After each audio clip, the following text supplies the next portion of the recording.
Semi-final action in the Rugby World Cup. It's going to be difficult, nigh impossible to top last weekend's epic, incredible four quarter-final games, which were all thrilling.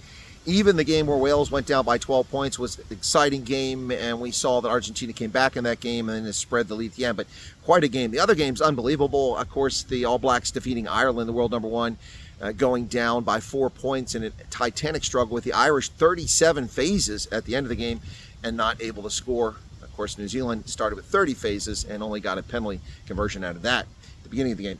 And then, of course, South Africa, the epic struggle, which there's been lots of belly aching and moaning about the officiating. But by and large, I have to say that even though I did a little bit of that myself during my live play-by-play and color commentary, and I thought a lot of calls were missed, particularly in favor of the French, by and large, O'Keefe, line is about Ben O'Keefe, did a pretty good job in that game. But what's on tap today? It's today, folks, Argentina versus New Zealand. Now, people are dismissing the Pumas and say, they've stumbled through this World Cup. And they have. They've not been impressive, even remotely impressive in this World Cup. They were terrible against England in their first game, not so great in their second game, and managed to work their way in by defeating Japan at the end. It came down to a game against Japan. If Japan had won the game, they would have advanced. But Argentina looked a lot better in its quarterfinal, played much better in its game, and now they will face the All Blacks. Now, the All Blacks are a team that's been in disarray for the better part of 18 months, and you don't know who's going to show up. Is it going to be the All Blacks team that eviscerated the standing around in lead clay boots Springboks team in the Rugby Championship?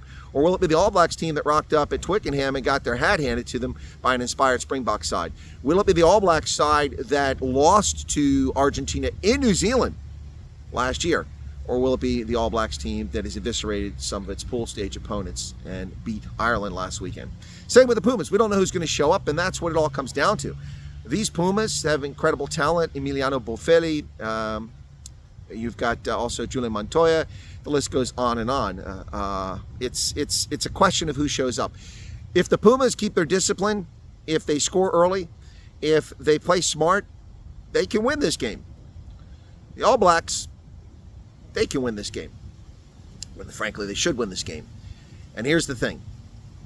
I've picked the All Blacks to win this game, but rugby's played on the pitch, not in the stats, not in the minds of pundits, and it's up to the players to show up. Will the All Blacks show up? Will the Pumas show up? The thing about this game that should worry the Pumas is that New Zealand now knows they can win with the team they've got, even though it's not the best team they've fielded. And they've got confidence. Never give the All Blacks confidence. And that is the ultimate deciding factor today, why the All Blacks win the game, because of confidence. We'll see.